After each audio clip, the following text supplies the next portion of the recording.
in the land of grills, going to be doing a modification today to the zgrills. This is the zgrills 752B. I had to read that from down there. They've got a bigger brother too that's over 1,000 square inches. This is, a lot of people say, Tom, if there's one pellet grill that you would keep, you know, the Smoke Beast over there, and this one, it's a toss-up between those two. But this thing, you want to talk about built like a tank. It is double wall construction throughout. Even the lid is double, look at that, is double wall construction, double wall construction, double wall construction. There's so many cool things going on. Awesome PID controller in it, lots of space, big upper shelf. But today I was thinking about, you know, we did a review of this ChefsTemp electronic device here that takes temps, and you can also, it hooks up to Wi-Fi. It hooked up to my Wi-Fi, so if it works for me, it can work for you. And then you can put probes in it. You can put probes in your meat, and they do Bluetooth, hook back up, and then go to the cloud and come back down your phone. Does a lot of cool things. And what's even cooler about it is that this whole puck thing comes off, and then you can buy these separately and install them in all your grills or some of your grills. And then, you know, just leave them in there and you can go back and forth. You know, you don't have to buy another puck, and then it just goes right back in like this. Hang on. Hang on. You gotta get it lined up there, Tom. Yeah, I know. You people like to see me struggle. I struggle sometimes. There. Yeah.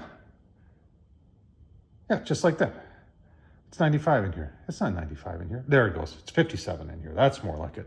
So it does work. So we're going to drill a hole. And when I got this thing, I said, this grill is the first thing that came to my mind, because I've always thought about putting another probe in this side. And you're going to say, why? Well, let's take a look at where the probe is on this grill. So the probe that talks to the PID, proportional integral derivative program inside there, it tells it what the temps are, sits up at this level right here, which I don't mind because I do a lot of indirect on this grill.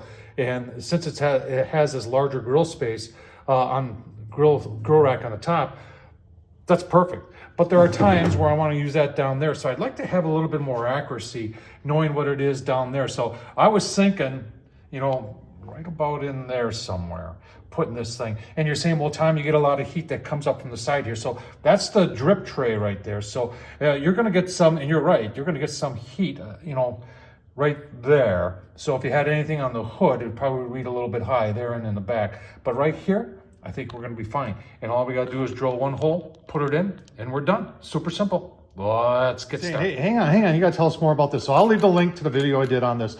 I think it's a cool idea. I think it's limited as to what grills you can use it in. If you're going to put it in the lid of a Weber kettle, oh, look at there's one right there. I'm not so sure that that's the right application for it.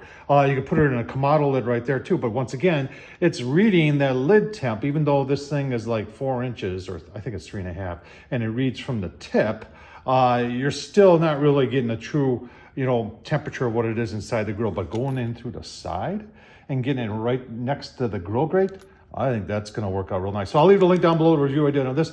I'll also leave a link down below to this grill right here, the review I did on this. This thing is, like I said, if you were to ask me, I mean, even look at the legs on this thing, like tree trunks.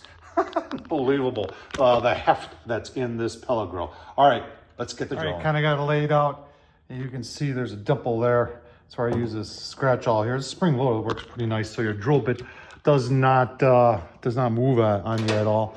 And then we're just going to drill a hole.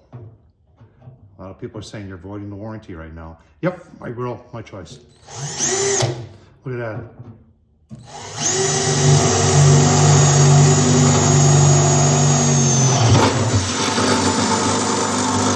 At this point, I want to make sure that I am somewhat level.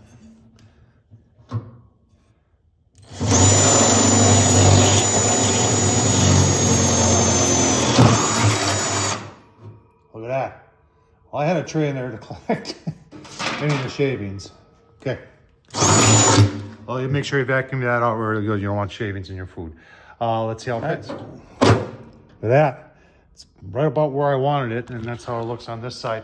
So we're just going to put the washer and the wing nut back on, and then, you know what, turn it on, And I think I'm going to do a cook on here today too. So keep watching Tom Horsman YouTube. Show you the final setup here. Somebody was asking me if this thing is backlit, and you see, yeah, it is. I think it's our sensor in there when it gets dark that it's backlit. So it does work, and I'm actually kind of happy with that. I think that'll work really nice, giving me another temp. You got a bigger grill or an offset, something like that. I think this is the perfect application for that. And remember, you can hook up the Wi-Fi with it, and you can get probes from this ChefsTemp company and put it in your meat and hook up wirelessly to that thing to go up to the cloud, go back to your phone.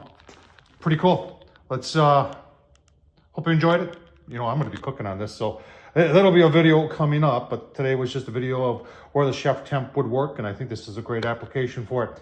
Tom Horsman, YouTube, thumbs up, leave a comment, and as always, thanks for watching.